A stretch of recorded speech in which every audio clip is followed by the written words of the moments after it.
selalu ada jawaban. Dipandu oleh Yohana Margareta.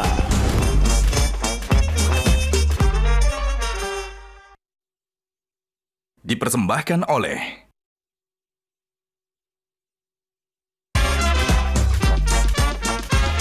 panelis kita hari ini. Dokter spesialis kurang. Kalau yang lain, nakes yang lain, dokter umumnya, bidannya, perawatnya, emang cukup. Jadi dokter spesialis itu kalau yang university based itu nggak ada gajinya. Pendidikan mahal dan bekerja yang dicari adalah balik modal. Iya dong. Jadi ketika biaya pendidikannya murah, nggak ada lagi tuh pola pikir mencari keuntungan buat pribadi. Tuh. Isi bekalnya Pak Budi lebih menarik daripada isi makan bergizi gratis ya tadi ya.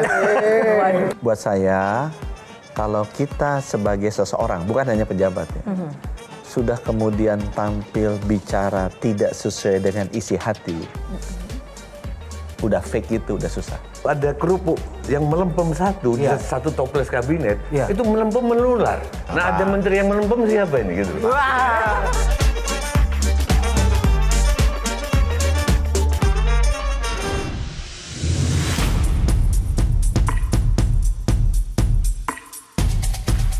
Gajah Duduk dipilih karena keunggulan dalam berinovasi, sehingga melekat di hati masyarakat secara turun-temurun. Perkembangan sarung sedemikian pesatnya, hingga sekarang tidak hanya digunakan pria sebagai outfitnya, tapi juga wanita di segala suasana. Sarung Gajah Duduk menawarkan kenyamanan yang sesungguhnya. Gajah Duduk hadir di setiap momen terbaik Anda. Sesuai dengan tagline kita, sarung Gajah Duduk adalah legenda Nusantara. Sarung adalah budaya kita, sarung adalah Indonesia.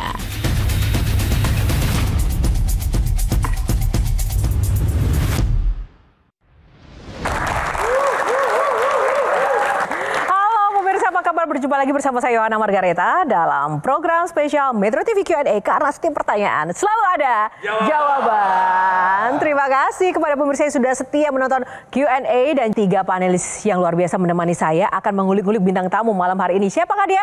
Tepuk tangan yang paling meriah untuk Mbah Sujiwo Tejo. Mbak Tejo. Yang paling cantik Dr. Lula Kamal. Idola Gen Z. Yeay, Gian. Tepuk tangan untuk panelis. Nah, kali ini sosok yang akan kita hadirkan punya gaya komunikasi yang unik. Gemar berbagi cerita, gemar sharing, tapi kadang juga melontarkan pernyataan yang memicu kontroversi. Seorang menteri yang dikenal blak-blakan, hingga cara berpikirnya pun juga seringkali out of the box. Kita akan mengupas banyak tentang sosok yang satu ini dengan Menteri Kesehatan Republik Indonesia, Budi Gunadi Sadikin. Tepuk tangan paling meriah teman-teman. Apa kabar Pak? Silakan bersama dulu dengan panelis. Mas Gio, Mbak Lula, ini Mas Gian. Iya. Pak Budi, boleh kita ngobrol dulu sebelum berkenan duduk. Apa kabar Pak? Sehat. Bapak kalau jadi Menteri Kesehatan harus jawabannya sehat ya Pak? Iya dong. Sehari-hari ya? Biar doa supaya semuanya sehat. Amin. Bapak kalau jadi Menteri Kesehatan itu lebih enak mana? Lebih jadi menteri atau sekarang kan lagi sibuk jadi content creator nih? Nah lebih sibuk yang mana? Lebih enak yang mana Pak? Lebih sibukan jadi menteri, lebih enak jadi content creator. Wih, kenapa Pak? Kenapa Pak? Ya fun aja sih. Oh fun ya. Fun. Untuk ini ya Pak, apa namanya, keseimbangan hidup. Iya. Apa menghilangkan stres. Memangnya menjadi Menteri Kesehatan tuh stres apa sih Pak? Stresnya lebih besar daripada jadi presiden. Oh gitu ya, baik, tepuk tangan. Bener sih. Baik, silakan duduk Pak. Iya sih Pak, kalau jadi menteri sama presenter pasti lebih stres jadi menteri Pak. Apalagi Menteri Kesehatan ya Pak. Tapi aku protes. Kenapa? Nggak boleh merendahkan profesi lain. Masa jadi menteri lebih stres dari presenter? Presenter stres juga loh Pak. Kenapa? Kalau tiba-tiba suaranya serak. Dia jaga suara terus, stres loh Pak. Justru yang lebih stres itu lebih rendah derajatnya daripada yang tidak stres. Benar nggak? Ada salah satu konten Pak Budi nih ya, yang juga kasih tips-tips ala Pak Budi Gunadi Sadikin. Nah sebenarnya kenapa sih suka bagi-bagi tips ke masyarakat melalui kontennya? Kita lihat dulu contoh yang satu ini. Kita selalu disuruh tuh makan bergizi. Tapi maksudnya gimana?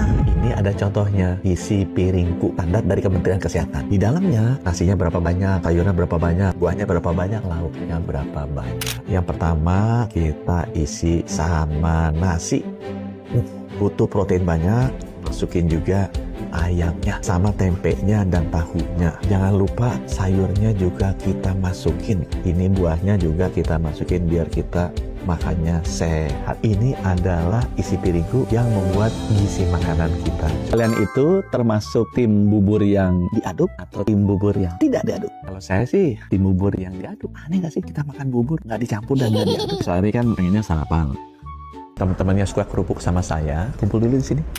Ini nih kecil-kecil nyebelin. Kerupuk ini enak sih, apalagi makannya pakai kecap. Oh enak banget. Yummy.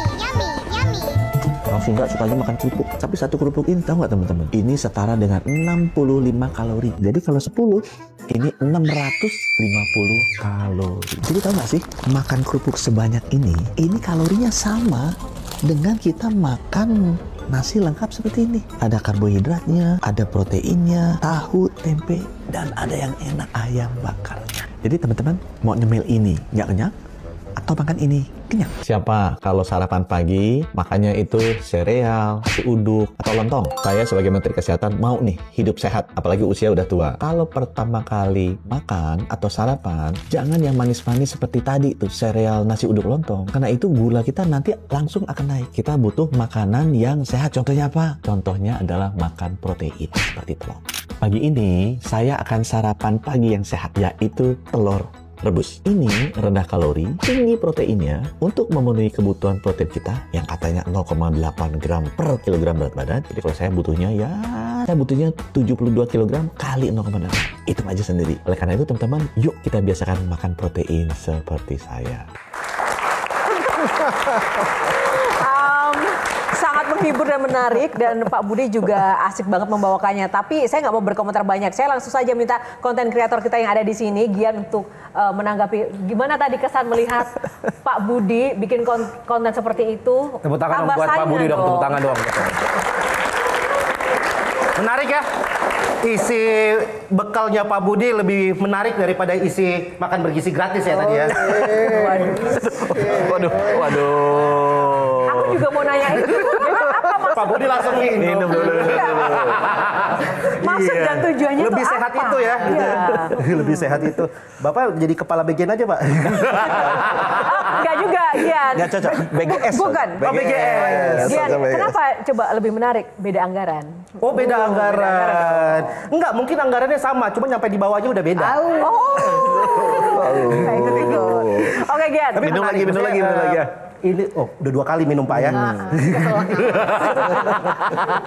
Tapi maksudnya kenapa Pak pengen bikin konten seperti itu? Karena namanya Menteri Kesehatan, bukan Menteri Kesakitan. Jadi saya semua menteri di negara-negara namanya Menteri Kesehatan. Oke. Karena saya pikir tadinya waktu masuk tugasnya menyembuhkan orang sakit, kan ngurusin rumah sakit, ngurusin dokter, obat-obatan. Ternyata baru masuk sadar, salah.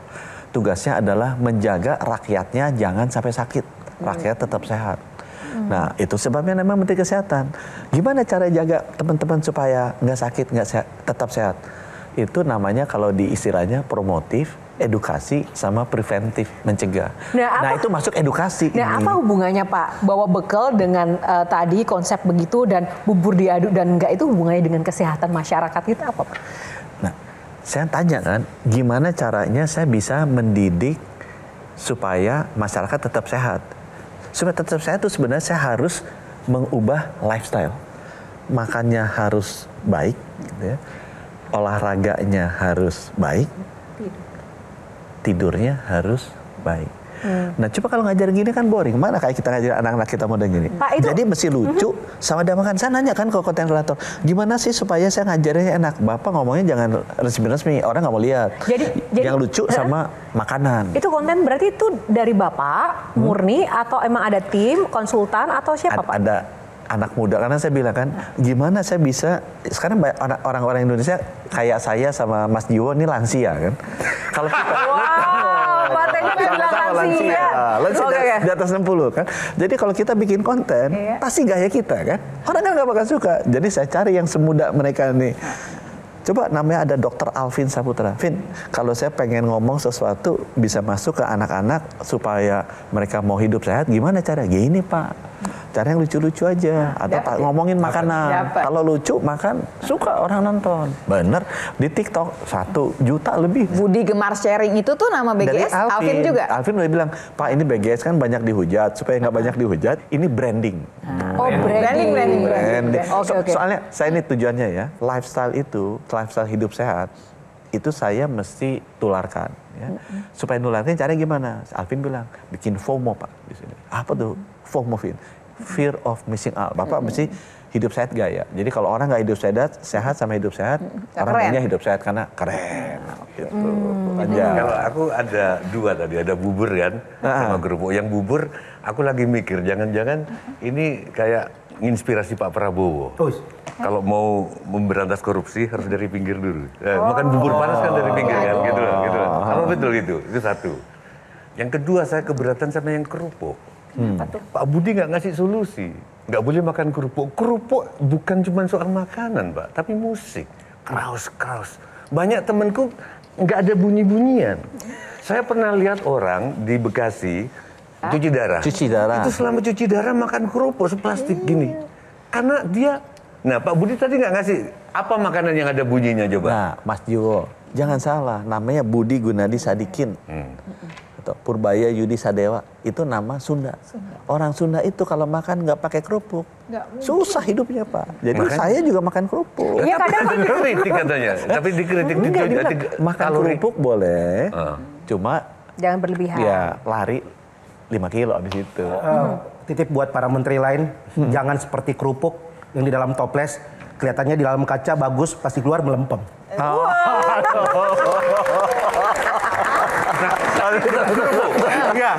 Nemu aja ini Pak Budi bagus. Mungkin Pak Purbaya bagus satu temen kan.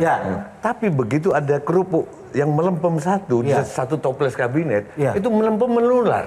Kerupuk melempem itu menular, Pak. Betul. Nah, ada menteri yang melempem siapa ini gitu. Pak, sebenarnya menterinya nggak melempem, yang nutupnya nggak tepat. Nggak benar. Kerupuk melempem itu nular. Pak, saya kalau orang Sunda ketemu kerupuk melempem, itu langsung dikasih kuah gulai jadi enak.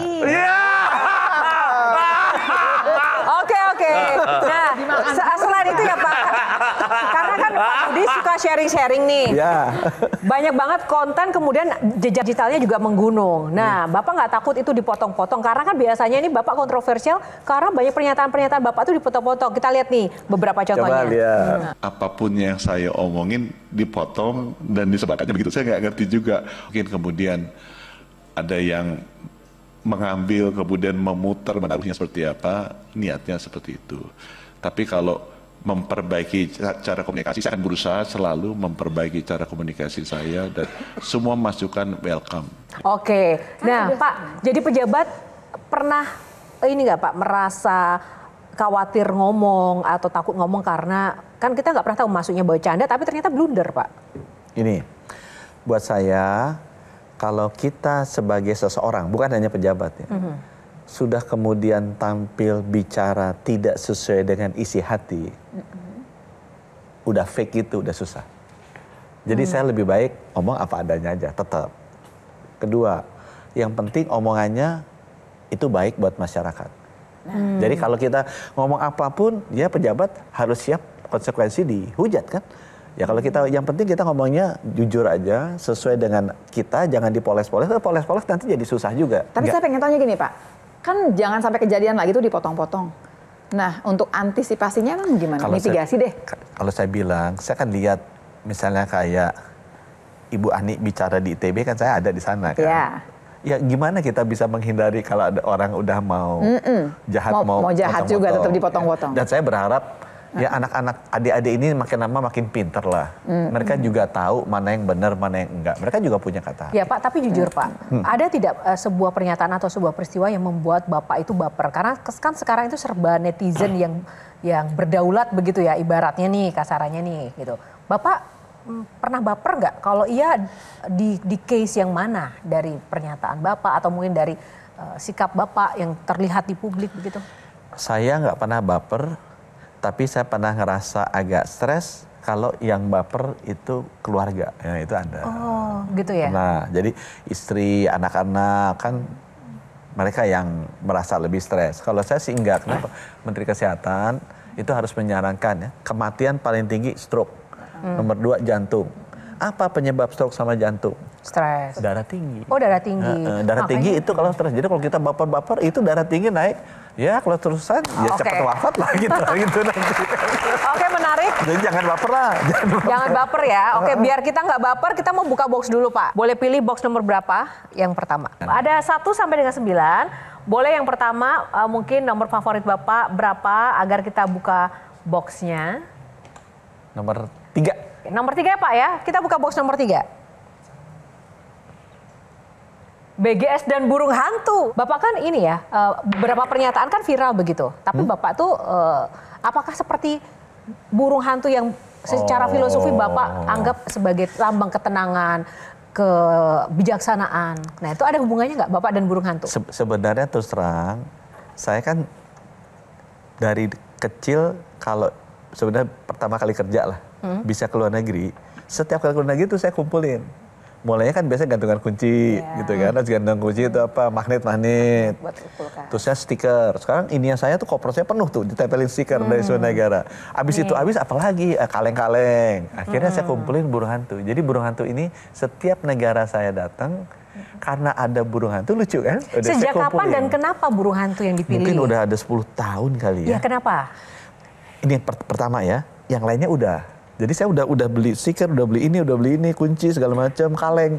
Akhirnya burung hantu belum nih. Dan setiap kali saya datang, tuh pasti ada burung hantu di sana. Iya, tapi pertanyaan belum terjawab. Kenapa burung hantu? Kenapa kan ada bebek, ada ayam? Betul. Kenapa burung hantu? Karena burung hantu itu kan melambangkan pemikir kan.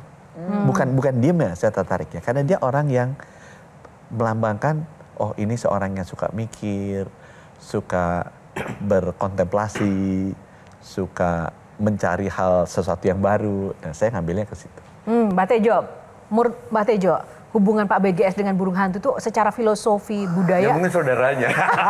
enggak bukan gitu. Tapi burung hantu itu nggak punya prinsip. Dia kalau nengok bisa 360 derajat loh. Masa sih? Iya, aku nggak tahu tuh. Iya, burung hantu begitu, 180. Oh begini, bisa lihat belakangnya. Tapi ininya bagus apa nggak sih, Pak Tejo? Artinya gini loh, aku sukses di perbankan, sukses jadi menteri. Siapa tahu nengok ke belakang mau jadi apa habis ini gitu. Oh, udah 62 Pak. Udah hampir 62, kita umur udah deket-deket. Udah, kalau udah kayak gini kita melakukan sesuatu yang bermanfaat bagi orang banyak karena kita tahu nanti kalau kita pindah dimensi Mas Jiwo, nggak bisa dibawa juga burung hantunya, rumahnya, deposito nggak bisa. Sebetulnya burung hantu nggak terlalu penting ya? Apa? Burung hantu nggak terlalu penting sebetulnya. Burung hantu itu penting untuk kita apa? Karena udah nggak ada pilihan lain kan tadi ya, udah deh gitu. Bukannya nggak ada pilihan lain, di semua negara tuh ada. Burung hantu tiap datang kucing juga ada.